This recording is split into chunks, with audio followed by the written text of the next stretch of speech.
자, 오늘 말씀 제목 한번 읽어주세요. 시작. 일체의 비결을 배웠노라. 뭘 배웠어요? 일체의 비결을 배웠노라. 여러분, 우리 굉장히 좋아하는 성경 구절들이 있잖아요. 그래서 집을 가든 어떤 식당에 가든 그렇게 말씀 액자를 이렇게 걸어 놓는데 여러분들 보기에 가장 흔하게 많이 볼 수 있는 말씀 액자 중에 말씀은 어떤 게 있습니까?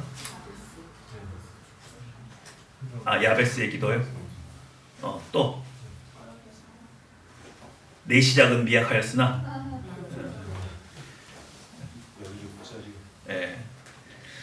오늘 말씀도 그런 구절이죠. 13절 말씀, 너무너무 우리가 사모하는 말씀 중에 하나입니다. 우리 13절 말씀 한번 볼까요? 시작. 내게 능력 주시는 자 안에서 내가 모든 것을 할 수 있느니라. 내게 능력 주시는 자 안에서 내가 모든 것을 할 수 있다. 이렇게만 되면 얼마나 좋아요. 그렇죠?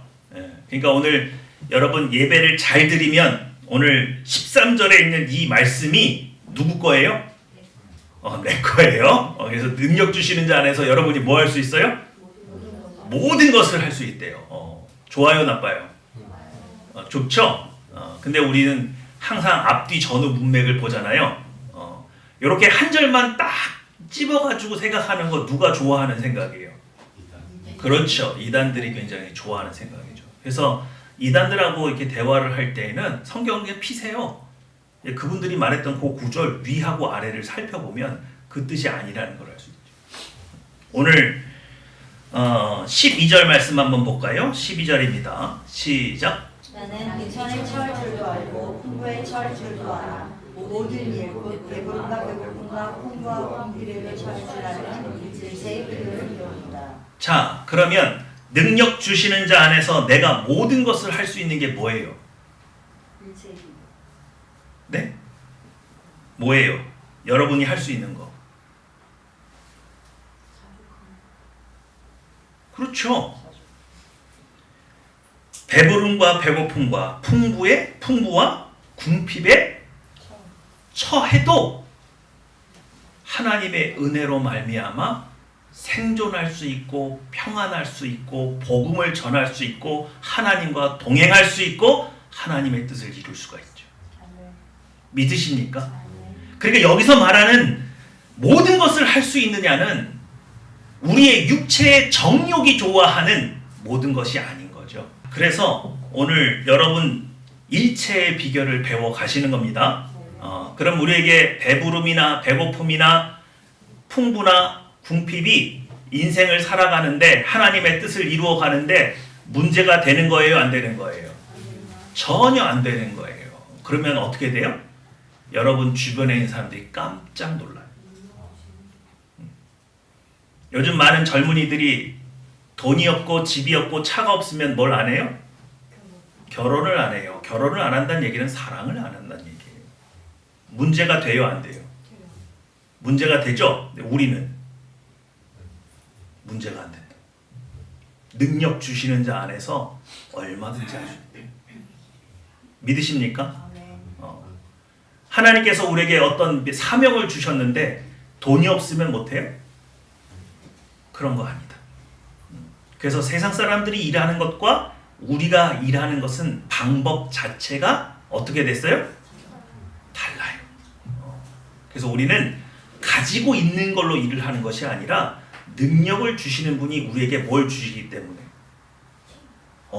새 힘을 주시기 때문에 그것으로 일하기 때문에 내가 가진 게 없는 거하고 아무 상관이 없어요. 우리 건강할 때는 하나님 섬기고 안 건강할 때는 안 섬겨요? 그런 일은 없다. 믿으시죠? 오늘 일체의 비결을 배워서 참된 하나님의 신자로 믿는 사람으로 거듭나는 시간 갔으면 좋겠습니다. 자, 그래서 오늘 한번 읽어볼까요? 시작. 소돔과 어떻게 일체의 비결을 배우게 되었나. 성경에는 이 비결을 뭐라고 기록합니다. 네. 사도 바울이 오늘 일체의 비결을 배웠노라 그렇게 말을 하죠. 그러니까 오늘 본문 읽어보니까 사도 바울은 어떻게 그 일체의 비결을 배웠대요? 어떻게 터득했대요? 어떤 과정이 있었대요? 하나님께서 그냥 풍부에 넣었다가 궁핍에 넣었다가 이걸 막 하나님이 하셔가지고 터득했대요? 4, 5, 6, 7절? 4, 5, 6, 7절. 그래요. 만약에 사도 바울이 내가 일체의 비결을 터득했다, 내게 능력 주시는 자 안에서 내가 모든 걸 할 수 있다, 이렇게만 말을 해놨으면 지자랑이죠. 어쩌라고. 근데 우리 사도 바울 선생님이 그런 분이에요? 그런 분이 아니에요? 그런 분이 아닌 거예요. 그런데 이것을 말하고 있는 12절, 13절에는 이 비결이 안 나와요. 그렇죠? 오히려 어디를 봐야 돼요? 우리 아까 오하람 집사님 얘기하신 것처럼 4절부터 8절, 9절까지 요 안에 들어있어요. 이해가 되시죠? 그러니까 4절부터 9절을 이해하면 우리도 일체의 비결을 터득할 수 있게 되는 겁니다. 지난 금요일 날 하나님께서 우리에게 주신 말씀이 뭐였냐면 이삭이 100배의 열매를 맺는 장면이에요. 우리 모두 100배의 열매 맺고 싶어요? 안 맺고 싶어요? 맺고 싶잖아요. 그런데 하나님께서 왜 뚱딴지같이 이삭에게 100배나 퍼부어 주었나? 그 본문에서는 없고 창세기 26장 1절에서 3절 사이에 있죠. 뭐였습니까? 그 땅에 기근이 들었어요. 그런데 하나님께서 이삭에게 나타나셔서 하신 말씀이 뭡니까? 너희 아버지 아브라함 때 첫 흉년이 들었을 때에는 아브라함이 애굽으로 내려갔다. 그러나 너는 그렇게 하지 마라. 내가 지시할 땅으로 가라. 그러면 내가 너에게 복을 주리라. 그러므로 이삭이 100배의 열매 곡식을 얻은 것은 믿음의 결과이고 하나님의 말씀에 순종한 결과이고 하나님께서 그의 순종을 기뻐 받으신 결과이지 그냥 아무 까닭 없이 퍼부어 준 게 아니다. 그렇죠? 그리고 이삭이 거기서 견디어낸 믿음의 내용은 뭐였어요? 흉년이에요. 기근이에요. 먹을 게 있어요? 마실 게 있어요? 없죠? 그런데 그 땅에 가는 거예요. 또 그 땅은 아브라함과 이삭에게 호의적인 땅이에요? 부정적인 땅이에요? 아주 부정적인 땅이에요. 옛날에 아브라함이 팠던 우물들을 전부 다 메워서 그의 흔적을 지워버린 땅이에요. 적대시하는 그 한복판에 이삭이 들어가 있는 겁니다. 그런 모든 것들을 견디어냈더니 100배의 열매를 거두게 되어서 사람이 떡으로만 살 것이 아니요 하나님의 입에서 나오는 모든 말씀으로 살 것이라는 것을 삶으로 증명해 보였어요. 믿으시죠? 자, 오늘은 이 말씀 속에 어떤 것들이 들어있는지 우리 좀 살펴봤으면 좋겠습니다. 자, 오늘 이걸 먼저 좀 생각을 해봐야 돼요. 자, 시작. 마음이 먼저인가 생각이 먼저인가? 네, 마음이 먼저예요? 생각이 먼저예요? 이게 무슨 뜻이죠? 승민아, 마음이 먼저야? 생각이 먼저야? 보통 우리한테 아니면 원래 어떻게 됐었는지. 그러니까 너는 마음이 먼저인 것 같아? 생각이 먼저인 것 같아? 마음이고 생각 아닌가요? 마음이고 생각이라고 마음과 생각은 같은 거예요, 그러면? 응? 승철이는 그걸 같은 개념으로 이해하고 있네, 그러면?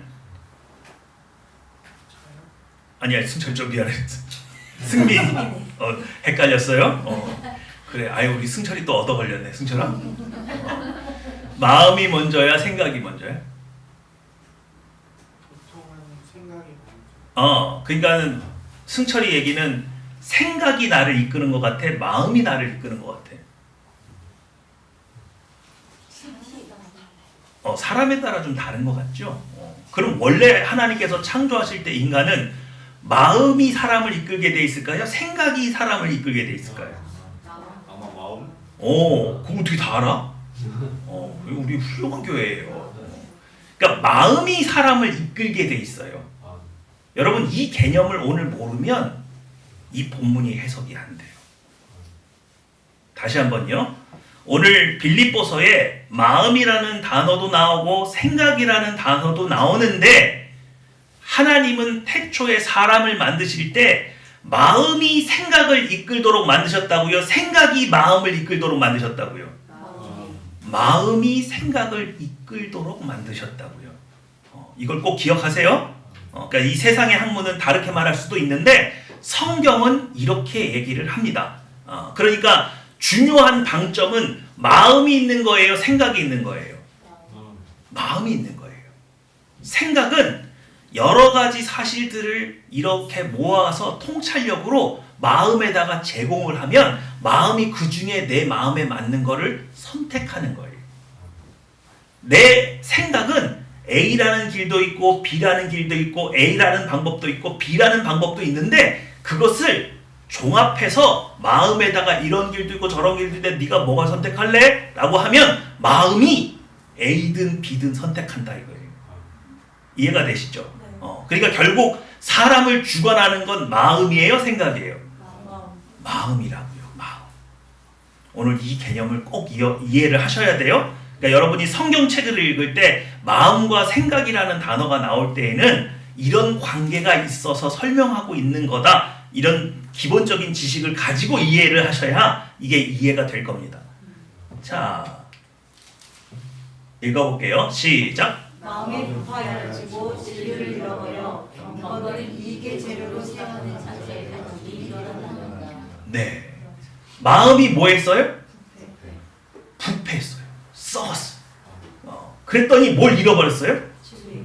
그러니까 진리에서 벗어난 건 마음이에요? 생각이에요? 마음이 부패해서 진리에서 멀어진 거예요. 그랬더니 경건을 이익의 재료로 생각하는 자들의 다툼이 일어났다 이렇게 말해요. 이해가 되시죠? 그러니까 악한 생각은 어디서부터 나와요? 어떤 마음? 그렇죠. 부패한 마음에서 악한 생각이 나와요. 심지어 뭐까지? 경건을 이익의 재료로 삼는데 이게 무슨 말이에요? 경건을 이익의 재료로 삼는 게 뭐예요? 하나님의 이름으로 네. 자기의 유익을 그렇죠. 하나님 일 한다고 하지만 실제로는 나의 자기 이익을 취하는 거죠. 또 자신의 경건함을 자랑을 해서 다른 사람을 이렇게 찍어 누르려고 하는 거죠. 이해가 되세요? 자기 의를 드러내는 거죠. 그래서 교회 안에서 계급을 만드는 거죠. 나는 믿음이 좋은 사람, 믿음이 나쁜 사람, 교회에 쓸모 있는 사람, 쓸데없는 사람. 이렇게 만드는 거예요. 이게 다 어디서 나온다? 부패한 마음에서 나온다. 이해가 되시죠? 다음 볼까요? 시작.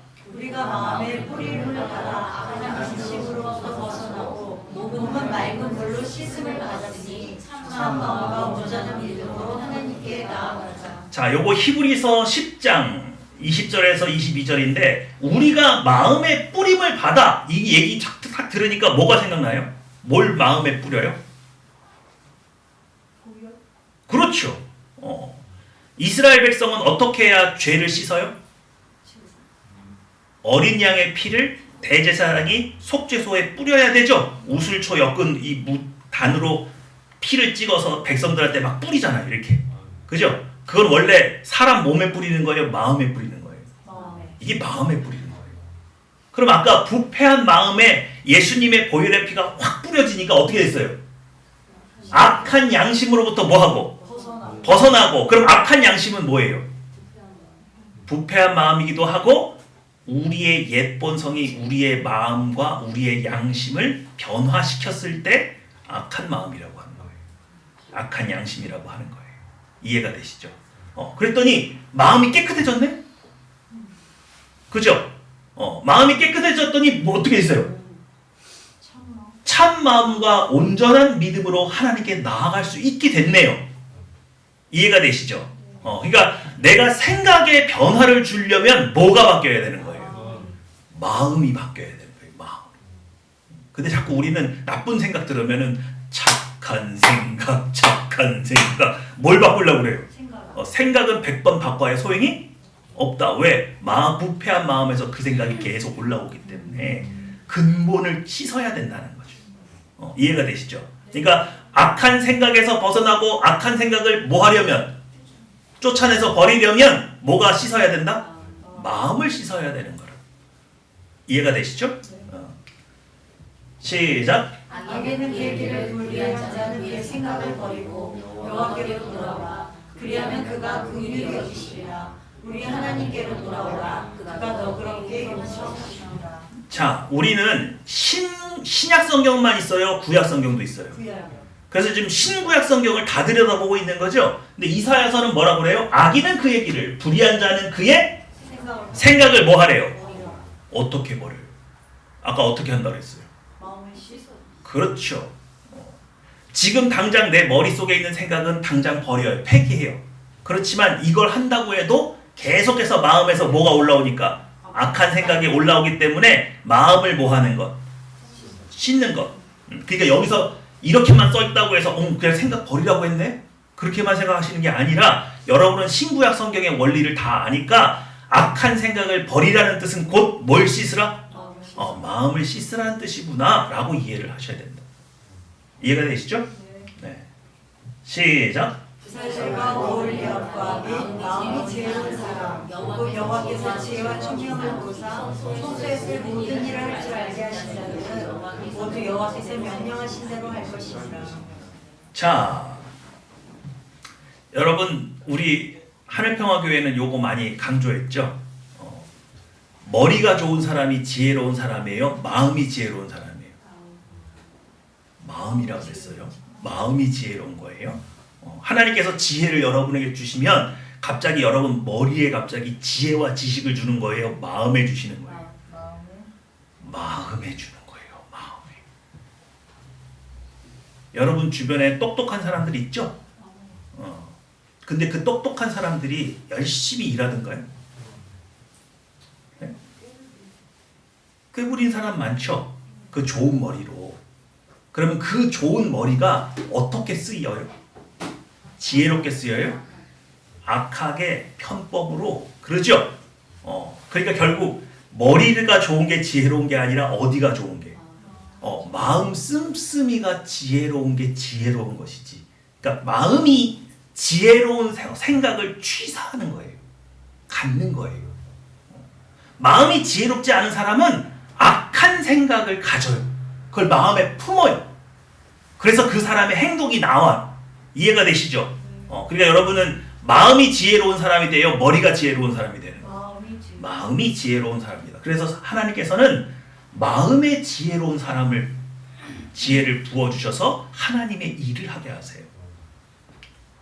시작. 네가 네 말대로 하여 내게 지혜롭고 총명한 마음을 주노니 내 앞에도 너와 같은 자가 없었거니와 내 뒤에도 너와 같은 자가 일어나니 없으리라. 자, 이 말씀 받은 사람이 누구예요?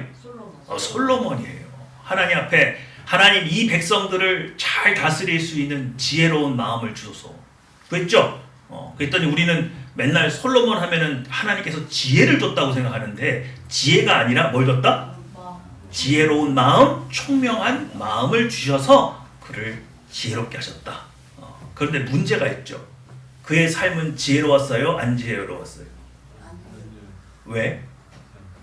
그러니까 지혜로운 마음을 가졌는데 왜 삶은 그 모양이야?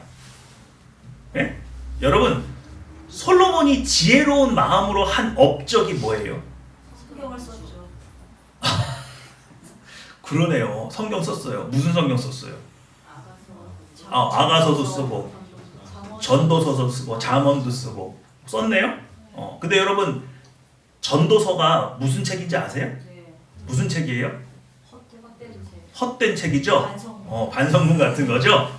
내가 인생에 하나님을 떠나서 인생이 지극한 기쁨을 누릴 수 있나 내가 한번 테스트를 해봤거든. 근데 되더라 안 되더라?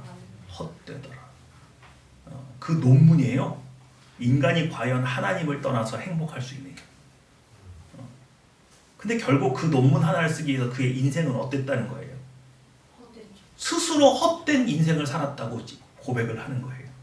아니 왜 지혜로운 마음이 있었는데 왜 헛되게 살아요? 그게 지혜로운 거예요? 여러분 잘 생각해 보세요. 다윗은요 통일 왕국을 연 사람이에요. 그렇죠? 근데 다윗은 솔로몬만큼 지혜가 많았어요? 그렇진 않았죠? 근데 솔로몬은 지혜가 많았잖아요. 그리고 아버지가 어마어마하게 부를 쌓아놨잖아요. 그래서 꼭 굳이 뭘 무역하고 이런 거 안 해도 됐었던 사람 아니에요? 그런데 솔로몬이 남긴 업적은 뭐예요? 분열 왕국이에요. 솔로몬을 통해서 왕국이 어떻게 했어요? 분열됐어요. 그럼 도대체 이 지혜로운 마음은 어디다 쓴 거예요? 어떻게 된 거예요, 이거? 열방의 나라를 이스라엘이란 나라를 네. 많이 이렇게 알리는 알리는 역할을 했군요. 회국이요. 그렇죠, 그렇죠. 패권 국가가 됐군요. 이제 결론적으로 얘기하면 이 지혜로운 마음을 하나님을 위해서 쓰지 않고 누굴 위해서 쓰기 시작했어요? 나를 위해서 쓰기 시작했어요. 다시 한번요. 여러분, 다윗에겐 무슨 재주가 있었어요? 전쟁. 다윗은 타고난 전쟁 싸움 잘하는 사람이에요. 다윗은요 부성애가 넘치는 사람이에요. 양떼를 자식처럼 돌봤어요. 내 양을 사자나 곰이 뺏어가면 뭐 했어요? 쫓아가서 수염을 자고 대가리를 쳐가지고 그 아가리에서 뺏어왔단 말이에요. 이해가 되시죠? 그러니까 다윗은 별로 할 수 있는 재주가 많은 사람이 아니에요. 그러니까 뭐만 잘하는 사람이에요?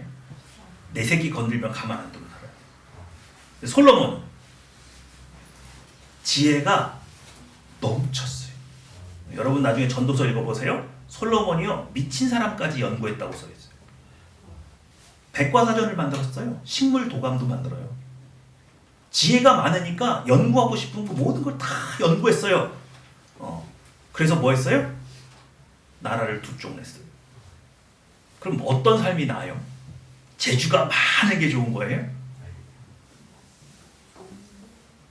여러분 하나님께서 여러분에게 많은 재주 주시기를 바랍니다. 여러분 하나님께서 다윗처럼 딱 한 가지 재주만 주기 바랍니다. 뭐가 난 거냐고요? 뭐가? 모든 나요. 좋아요. 그러니까 많이 가지나 적게 가지나 그건 상관이 없는데 그 많은 재주를 가지고 선택과 집중을 못하는 게 문제예요. 재주가 많고 머리가 좋으니까 할 수 있는 일이 많잖아요. 그럼 뭐 어떻게 되는 거예요? 다 해요? 아니잖아요. 원래 재주 많은 사람들이 가난하잖아요. 왜 그래요? 선택과 집중을 못하는 거예요. 한 가지 재주가 있는 사람은 이거 말고 할 게 없으니까 이걸 막 하는 거지. 근데 난 이것도 되고 저것도 되고 막 이러니까 어떻게 돼? 뭘 하나를 못 판 거죠. 이게 독이 될 수가 있어요. 아무리 지혜로운 마음을 얻었다 하더라도 그걸 하나님을 위해서 쓰지 않고 나를 위해서 쓰기 시작하면, 그죠? 그리고 이것저것 막 손대기 시작하면 어떻게 돼요? 그게 안 되는 거예요. 여러분 잘 생각해 보세요. 요즘에 TV를 보면요 마음이 너무 어지러워. 광고가 나오는 것까지는 좋은데 이게 무슨 NGO 단체나 선교 단체나 너무 많이 나와. 불쌍한 애가 한둘이야? 아프리카에도 있고 우리나라에도 있고 막 채널 넘길 때마다 나오잖아요. 그럼 마음이 어때요? 도와주고 싶잖아요. 그럼 채널 넘길 때마다 그런 사연 나오면은 거기다 다 해줘요? 그럴 수 없잖아요. 그럴 수 없다고. 하나님께서 나에게 부르신 사명과 내 형편과 이런 모든 것들이 고려가 돼서 도와야죠. 그렇지 않겠어요? 그거 막 눈에 보이는 대로 막 해요? 라디오 차 타고 듣다가 저렇게 불쌍한 사람이 있다더니 그럴 수 없잖아요. 교회가 많아요. 근데 그 교회마다 사명이 조금씩 다 달라요. 기본적으로 복음을 전하는 건 맞지만 어떻게 전하느냐의 방법은 다 달라요. 그 교회의 형편과 그 교회가 갖고 있는 달란트와 이런 거에 대해서 다 다르단 말이에요. 그렇지 않나요? 거기에 선택과 집중을 하지 못하면 인생이 허비되는 거예요. 헛된 게 되는 거예요. 이해가 되시죠? 그럼 여러분 심지어 지혜롭고 총명한 마음을 받았을지라도 뭘 해야 된다고요? 선택과 집중할 줄 알아야 돼요. 이건 굉장히 중요한 덕목이에요. 잘못하면 여러분의 인생이 헛된 게 될 수 있어요. 자, 시작! 온 세상 사람들이 다 하나님께서 솔로몬의 마음에 주신 지혜를 들으며 그의 얼굴을 보기 원하여. 네. 그래서 하여튼 솔로몬은 지혜로운 마음을 얻은 사람이지 지혜로운 생각을 얻은 사람, 머리를 얻은 사람이 아니다. 자, 시작! 마음과 생각에 대한 성경적인 개념. 네. 아까 사람을 하나님께서는 마음이 주관하게 하셨다고요? 생각이 주관하게 하셨다고요? 마음이. 마음이. 그죠? 자, 봅시다. 시작! 마음이 생각을 주관한다. 오염된 마음은 씻어서 다시 쓴다. 오염된 생각은 버린다. 네. 이게 굉장히 중요한 개념이에요. 네. 생각은 뭐 할 수 있어요? 버릴 수 있어요. 폐기할 수도 있어요. 버리면 돼. 그죠? 근데 마음은 써야 돼요. 이거는 버릴 수가 없어서 재활용 대상이에요. 그러니까 어떻게 재활용해요? 씻어야죠. 예수님의 보혈의 피로 씻어서. 이해가 되시죠? 여러분 이거 다시 한번 쭉 머릿속에 좀 굉장히 많이 깊이 좀 생각을 하시고 기억을 하세요. 마음은 어떻게 깨끗해요? 오염된 마음은 어떻게 깨끗하게 만들어요? 씻어서. 예수님의 보혈의 피로 씻어서. 근데 오염된 생각은 어떻게 해요? 그냥 버려요. 그냥 버려요. 여러분 우리 집에서 쓰레기를 가지고 나갈 때 두 개로 나누죠. 재활용 쓰레기와 폐기할 쓰레기가 있단 말이에요. 이해가 되시죠? 악한 생각은 폐기 대상이에요. 그렇지만 마음은 언제든지 재활용하는 거예요. 이 얘기는 마음은 하나님이 한 번 주시면 다시 새 마음으로 맞게 바꾸는 거예요. 씻어서 쓰게 되게 되는 거예요. 그래요. 성경에서 새 마음을 주소서라는 말도 결국 하나님께서 진짜 새 마음을 이렇게 교체해 주는 게 아니라 뭐 해 주시는 거예요? 새 것처럼 씻어 주시는 개념이에요. 무슨 말인지 아시겠죠? 넘겨도 됩니까? 네. 시작. 그리하면 모든 생각이 들어가며 하나님의 평강이 그리스도 예수 안에서 너희 마음과 생각을 지키시라. 자, 오늘 이제 여러분이 빌립보서 7장을 해석할 수 있는데 중요한 게 이거예요. 그리하면 모든 뭐에 뛰어난? 지각이 뭐예요?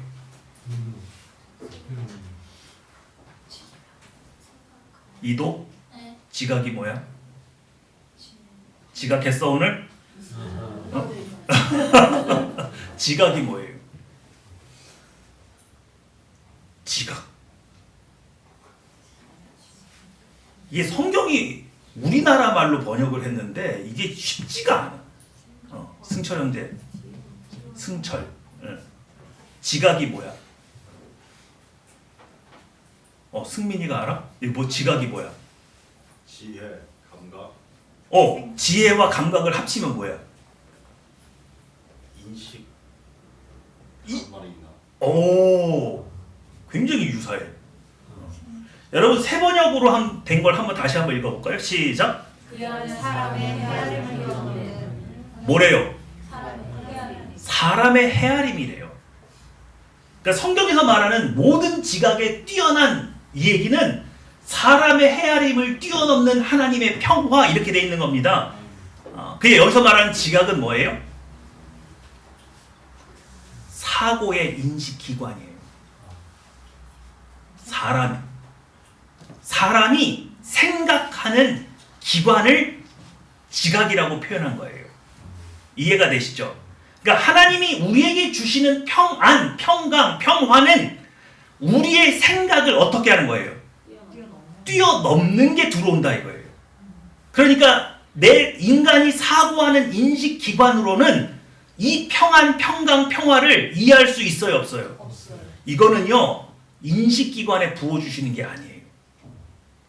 오늘 이게 얼마나 중요한 얘기냐? 여러분 우리 모여서 뭐 하고 있어요?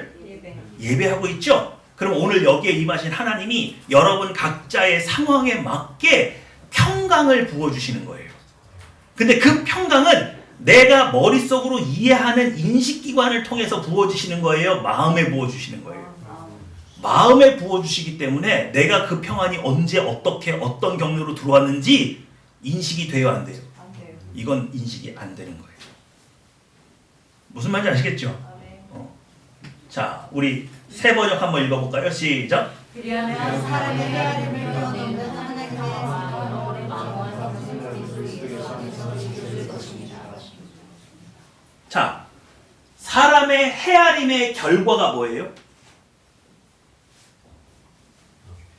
사고, 생각하는 기관이라고 그랬잖아요. 얘가 생각을 많이 했어요. 그 결과가 뭐예요?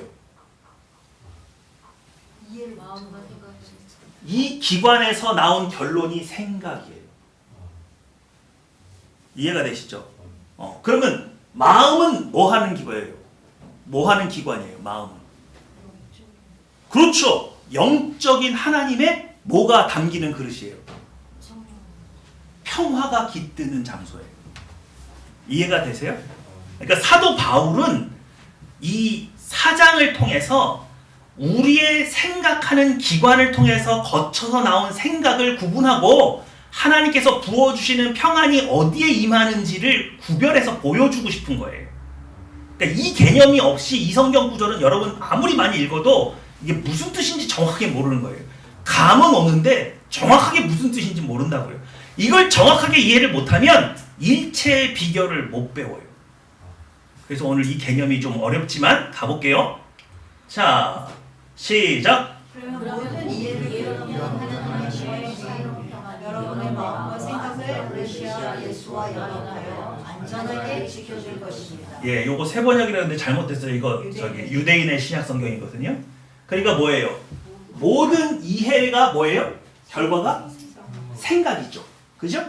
그런데 모든 지각, 사람의 헤아림, 모든 이해가 바로 인간의 사고 기관이에요. 이게 헬라어로 누스입니다. 뭐라고요? 누스예요. 그 누스의 결과가 노에마예요. 뭐라고요? 노에마예요. 이해가 되시죠? 그러니까 인간의 사고기관은 이해력, 통찰력이라고 할 수 있겠죠? 그래서 이 통찰력과 이해의 결과가 생각이라 이거예요. 자, 다음 시작.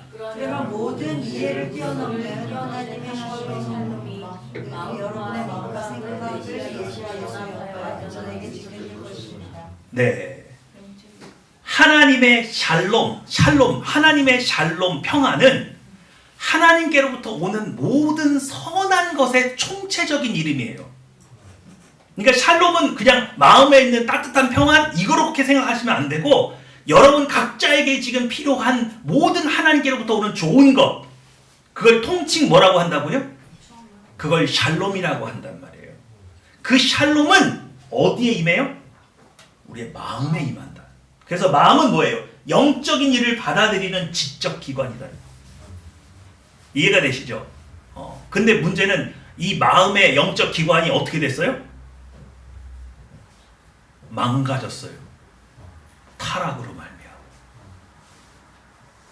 그래서 하나님의 음성을 옳게 이해해요? 잘 못 알아들어요? 잘 못 알아들어요. 더군다나 죄 때문에 교제가 굉장히 오랜 시간 단절됐어요. 그러다 보니까 하나님의 샬롬이 우리 마음에 이렇게 들어와서 역사하는 게 되게 생소한 경험이 돼버렸어요. 원래 사람은 뭐가 더 익숙한 경험이어야 되는데 샬롬이 마음에 담기는 것이 원래 더 익숙한 경험이어야 되는데 사람은 이제 뭘 의지하고 살아요? 생각을 의지하고 살게 돼 있잖아요. 그래서 내가 무슨 생각을 하고 있는지는 너무 잘 아는데 하나님의 평강이 탁 임하잖아요. 근데도 이게 잘 이해가 안 될 때가 많아요. 낯선 경험처럼 느껴져요. 이해가 되십니까? 네. 그래서 하나님의 뜻 분별하기가 쉬워요? 어려워요? 이게 좀 어려워졌어요. 우리한테. 시작. 그들의 형제들아 모세를 뜻이 천명명 무엇에든지 경건하며 무엇에든지 오르며 무엇에든지 진결하며 무엇에든지 사랑받을 만하며 무엇에든지 칭찬받을 만하며 무슨 법이 있든지 무슨 기름이 있든지 이것들을 생각하라. 자, 이게 몇 절이에요? 4절. 8절이죠. 아까 건 몇 절이었어요? 7절. 7절이죠. 이제 7절 이해했으니까 어디로 내려오는 거예요? 8절로 내려오는 거죠. 그러면 7절이 이해하고 있는 것이 8절로 내려왔을 때 이 8절이 무엇을 우리에게 말하고 있는 것 같으세요? 끝으로 형제들아 무엇에든지 참되며 무엇에든지 경건하며 무엇에든지 오르며 무엇이든지 이게 뭘 의미해요? 마음이 잦아들인 것들을 어. 이제는 생각하라는 거죠. 그렇죠. 근데 마음에 뭐가 받아들여졌는데? 샬롬이. 그렇죠. 샬롬이 내 마음에 담겼을 때 이해된 게 이거예요. 이해가 되시죠? 네. 다시 한번 쉬운 성경으로 한번 볼까요? 시작. 형제 여러분 선함을 추구하며 가치가 있는 것들에 마음을 쏟기 바랍니다. 참되고 고상하고 옳고 순결하며 아름답고 존경할 만한 것들을 생각하시오. 이전에 내 마음에 없었던 것들인데 하나님의 평강 샬롬이 내 마음에 탁 들어오니까 갑자기 내 마음의 결론이 참되고 고상하고 옳고 순결하고 아름답고 존경할 만한 것이 무엇인지 깨닫게 됐어요. 이해가 되십니까? 그래서 사도 바울이 뭐라고 말하냐면 이것들에게 마음을 집중하라는 거예요. 쏟으라는 거예요. 그러면 일체의 비결을 알게 된다는 거예요. 이해가 되십니까? 그럼 이렇게 되는 거죠. 우리가 왜 사도 바울이 알고 있는 이 일체의 비결을 터득하지 못했나? 우리는요, 내 머릿속에 있는 생각과 하나님이 내 마음에 부어주신 샬롬을 잘 구분하지 못하는 거예요. 또 이게 구분이 되더라도 여기에 마음을 뭐 하지 못해요? 쏟지를 못하는 거예요. 그걸 추구해야 되는데 알면서도 죄악된 우리의 옛 본성이 우리의 마음을 자각하면 이거 마음 쏟는 이쪽으로 가요? 저쪽으로 가요? 알면서도 하기 싫은 거예요. 그럼 사도 바울이 터득한 건 뭐예요? 하나님의 평강이 우리 마음에 작동하는 방식을 이해했을 뿐만 아니라 그 결과로 얻어지는 좋은 것들을 온전히 추구하는 일체, 그걸 터득했다. 그렇기 때문에 나는 주변의 상황이나 가난이나 배고픔이나 이런 문제가 된다, 문제가 안 된다? 그게 문제가 안 된다. 내 마음은 오직 무엇에만 쏟고 있기 때문에 하나님께서 계속해서 내 마음에 공급해 주시는 이 샬롬에 내 마음을 다 쏟아붓고 있기 때문에 나는 그런 거 신경 쓰지 않는다. 그리고 실제로 그것이 문제가 되지도 않는다. 이해가 되시죠? 자, 유대인의 신약 성경으로 한번 볼게요. 뭐가 달라졌는지 보세요. 시작. 형제 여러분 결론을 말하는데 참되고 고상하고 이롭고 순수하고 사랑스럽고 훌륭한 만한 것과 덕스럽거나 칭찬할 만한 것에 여러분의 생각을 집중하십시오. 예, 뭐 하래요? 집중. 집중하래요. 아까 세 번역은 뭐라고 그랬어요? 마음을 쏟으라고 했어요. 우리 개역 개정판에 없는 게 뭐예요? 집중하고 마음을 쏟으라는 표현이 없고 무슨 기림이 있든지 이것들을 생각하라 이렇게만 해놔봤어요. 그게 이게 뭘 어떻게 하라는 건지 알 수가 없죠. 일체의 비결을 이 번역본 안에서는 좀 찾아내기가 쉽지가 않아요. 다시 한번요. 여러분, 우리가 하나님의 뜻을 쫓지 못하고 하나님의 능력이 우리의 삶 가운데 온전히 드러나지 못하는 이유는 무엇입니까? 나의 생각과 하나님께서 내 마음에 부어주신 생각을 구별해내지 못할 뿐만 아니라 이것을 안다고 해도 이것에 온전히 내 마음을 모아지 못해서 집중하고 쏟아붓지를 못해서 인생을 허비하는 거예요. 마치 누구처럼? 솔로몬처럼. 솔로몬의 마음에는 샬롬이 있어요, 없어요? 있어요. 있잖아요. 지혜로운 마음을 주셨다 그랬잖아요. 하나님이 가장 좋은 선한 것, 고상한 것, 아름다운 것, 진리를 아는 마음을 그의 마음에 쏟아 부어줬단 말이에요. 그런데 솔로몬은 그 마음에 집중하지 않았어요. 일을 위해서 모든 시간을 쏟아붓지 않고 내 호기심을 채우는 데 써버렸어요. 이해가 되십니까? 나중에 천국에 가면요, 우리 그런 얘기 많이 하잖아요. 임사체험한 사람들, 막 갑자기 자기의 인생이 막 필름처럼 확 지나간다면서요. 그 짧은 시간에 내 인생이 쫙 필름처럼 지나간다는 거 아닙니까? 그러면 그 새털같이 많은 날들이 하루하루가 확 지나가는 거 아니에요? 근데 그 수많은 날들 가운데 내가 하나님 앞에 인정받을 수 있는 날이 없는 거예요. 지금은 오늘 하루 어떻게 사는지 누가 따져묻지도 않고 알 수도 없죠. 그러나 누가 보고 계세요? 하나님이 보고 계시면서 내가 하루를 얼마나 헛되이 보내었는지, 사람들의 평판에 쓸려 다녔는지, 정말 하나님이 내게 주신 이 소중한 마음에 내가 전심전력해서 그것을 위해서 일하다가 하나님 앞에 왔는지, 그리고 아까도 말했죠, 경건을 이익의 재료로 쓰는 사람들이 있다. 이게 얼마나 무서운 거냔 말이에요. 그것이 우리의 인생을 헛되게 만들어요.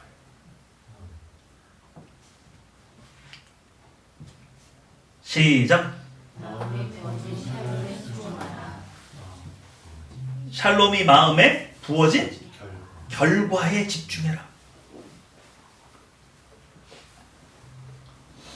자, 결과 한 번만 다시 읽어볼게요. 말하건대 시작. 말하건대 참되고 무상하고 이롭고 순수하고 사랑스럽고 후보할 만한 것과 덕스럽거나 칭찬할 만한 것에 여러분의 생각을 집중하십시오. 예, 오늘 하나님께서 여러분에게 주시는 말씀이에요. 아멘.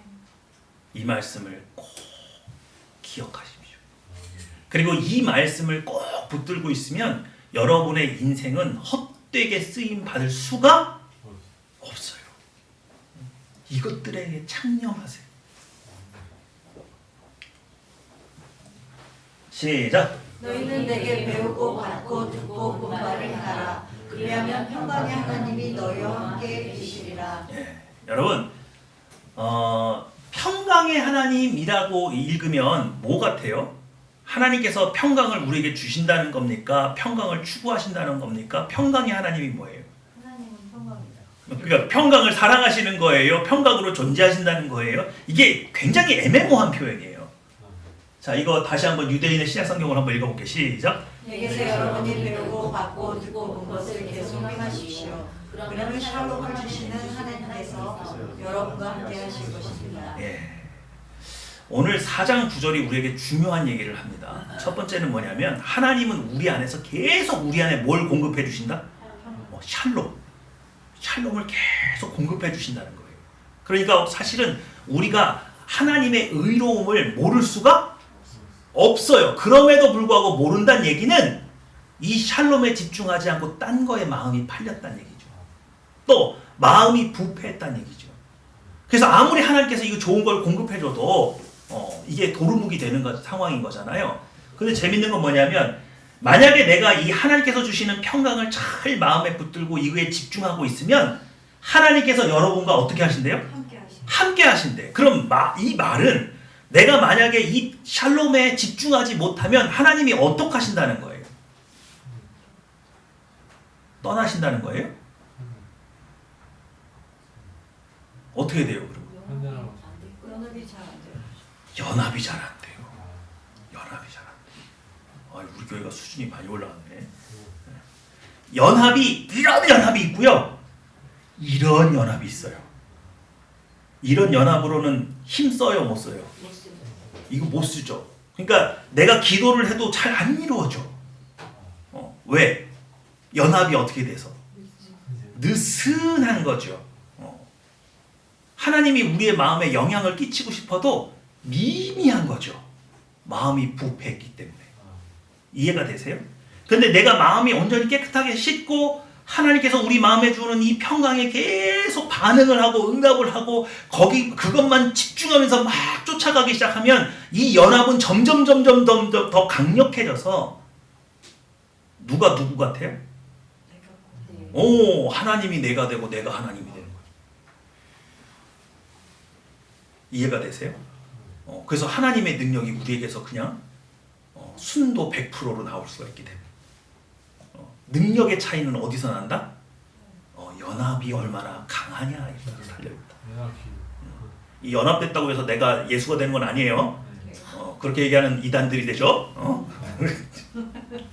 또 어디서 또 사목사가 연합하다 내가 하나님이 되고 하나님이 나이가 된다고 그러던데 뭐 이렇게 말씀하지 마시고 하여튼 이 연합이 끈끈하면 끈끈할수록 하나님의 능력으로 살아가는 삶이 훨씬 더 평안해진다.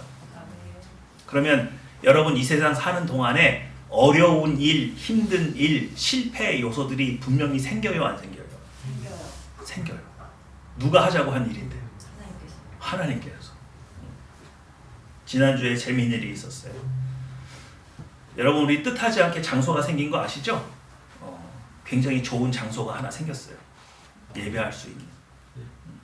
그런데 전에 우리 연합 예배 했을 때 함께 하기로 했던 찬양팀이 있거든요. 근데 찬양팀도 구하기가 어렵잖아요. 그런데 벼랑간 찬양팀이 생긴 거예요. 그래서 이분들이 또 너무 좋다 그래서 한 달에 한 번씩은 꼭 연합 예배를 드리자 이렇게 약속이 돼서 막 진행이 잘 되고 있었는데 연락이 딱 왔어요. 반주하는 자매가 알고 봤더니 공황장애가 있는 거예요. 그래서 동탄에서 예배를 드릴 때는 올 수가 있는데 여기 시흥에서 예배를 드릴 때는 터널이 긴 게 있잖아요. 그 터널을 못 들어간대요. 공황장애 때문에. 그래서 못하겠다 그래요. 어떻게 할까요? 그러니까 하나님이 예비하시고 하나님이 준비하시고 하나님이 불러 모아도 그 안에 크고 작은 문제가 생겨요, 안 생겨요? 생겨요. 뭐가 문제가 안 되냐면 그 문제가 그렇게 큰 문제가 아닌 거예요. 마음을 합치면 되고 서로 조금 양보하면 되고 아무 일도 아니에요. 그렇지 않겠어요? 그리고 궁극적으로 이 자매가 어떻게 하면 돼? 그 나오면 되는 거지. 공황장애에서. 그렇잖아요. 그럼 누가 고치시겠어요? 하나님께서 고치시겠지. 그러니까 하나님께서 부르셨겠죠. 그러니까 우리는 그 부름 안에 뭐까지 포함되어 있는 걸로 그 자매를 고치시려고 불렀구나 이렇게 생각을 하는 거예요. 근데 거기에 누가 동의를 안 하면 그 자매가 동의를 못하면 제가 공황장애가 있어서 남들한테 폐가 되면 어떡해요? 자, 이거는 지각에서 나온 생각이에요? 하나님이 주신 평안에서 샬롬에서 나온 생각이에요? 이건 지각에서 나온 생각이란 말이에요. 여러분 가족 중에 믿지 않는 분이 있을 때 꼭 붙들어야 될 말씀이 있어요. 화장실만 가면 붙어있는 그 말씀. 주 예수를 믿으라. 그리하면 너와 내 집이 구원을 받으리라. 내가 하나님께서 나를 부르셨다는 건 이 부르심 안에 누구도 포함되어 있는 거예요. 우리 집이 포함되어 있다는 얘기예요. 믿으시죠? 그걸 믿고 전하는 거예요. 맞죠? 하나님의 부르심을 잘 이해하셔야 돼요.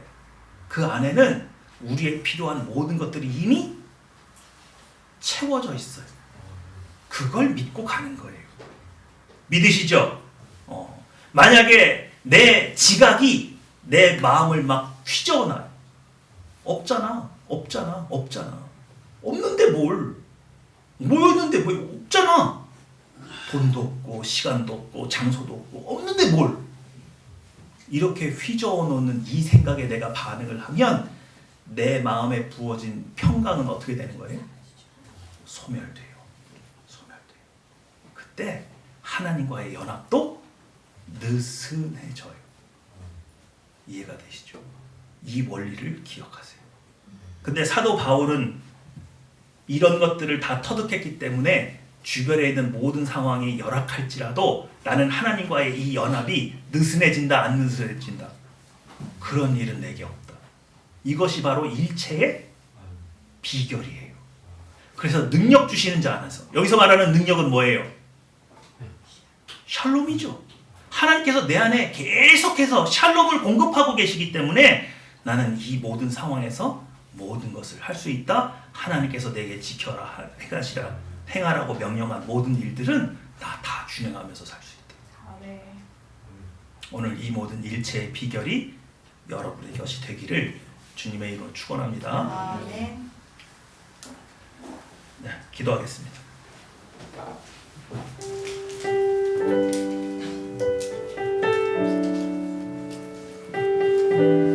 오늘 이 단어를 기억하십시오. 생각은 버리세요. 마음은 씻는 겁니다. 오늘 내 상황이 어렵고 힘듭니까? 안 된다는 생각은 버리고 부정적인 마음은 씻으세요. 오늘 내 몸이 연약하여서 두렵든지 낭망하든지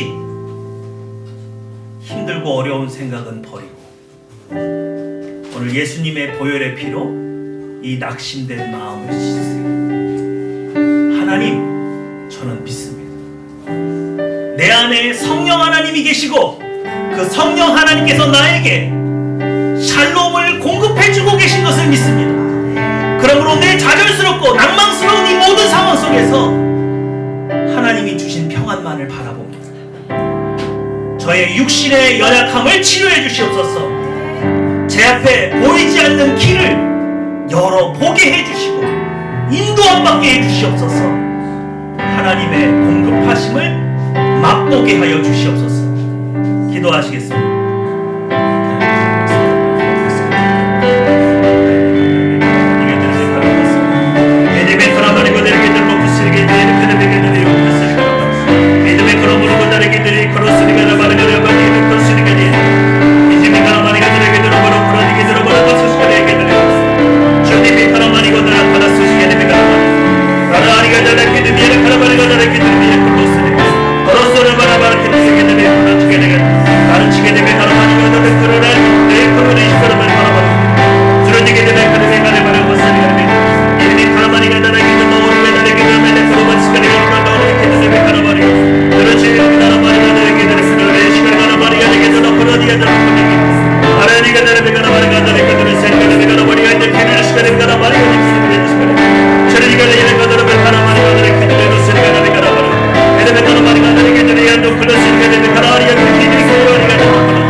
하나님의 평안이 그의 마음을 씻고 하나님과의 온전한 연합이 그에게서 질병이 떠나가게 하는 역사가 일어나기 원합니다. 우리 간사님 눈도 좀 많이 더 안 좋아지신 것 같고 염증도 더 좀 심해진 것 같아요.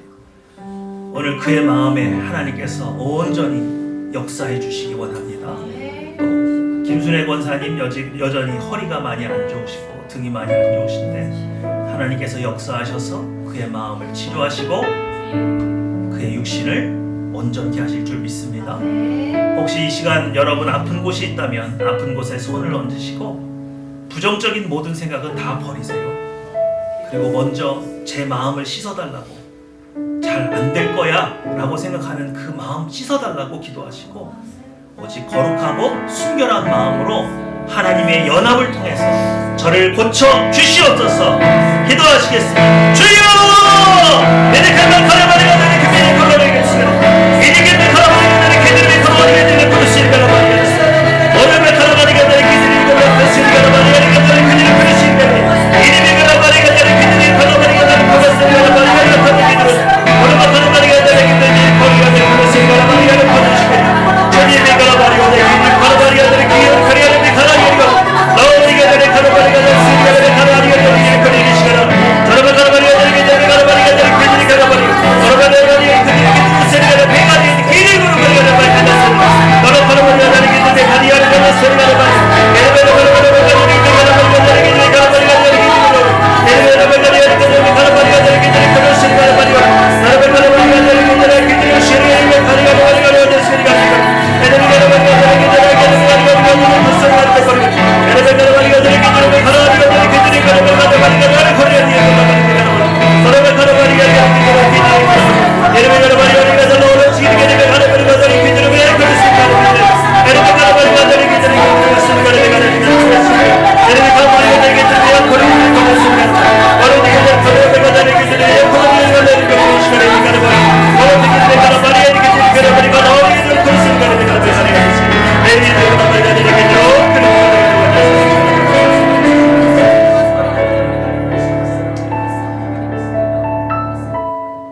오늘 여러 가지로 우리의 예배에 참석하지 못한 분들을 위해서도 기도하기 바랍니다.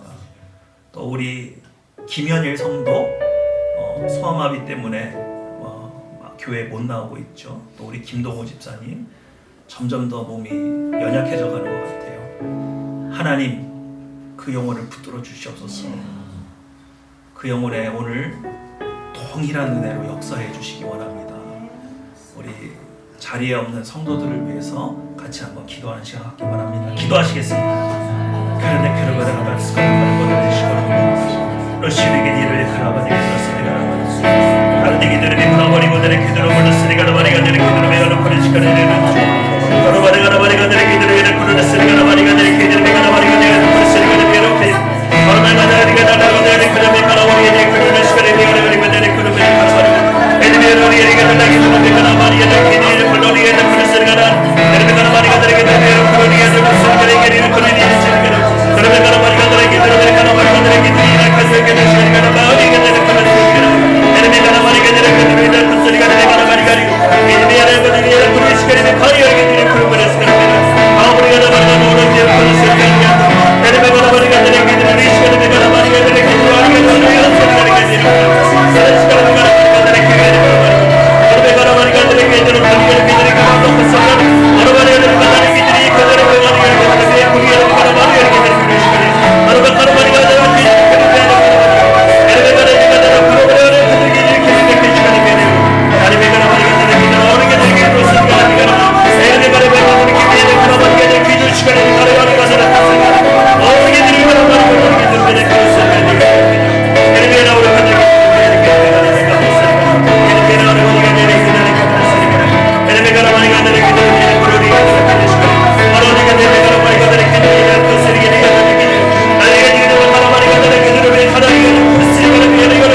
충만하신 아버지 하나님, 하늘평화교회가 아버지 하나님 앞에 더 가까이 나가기 위해서 온전히 불의한 생각을 버리기 원합니다.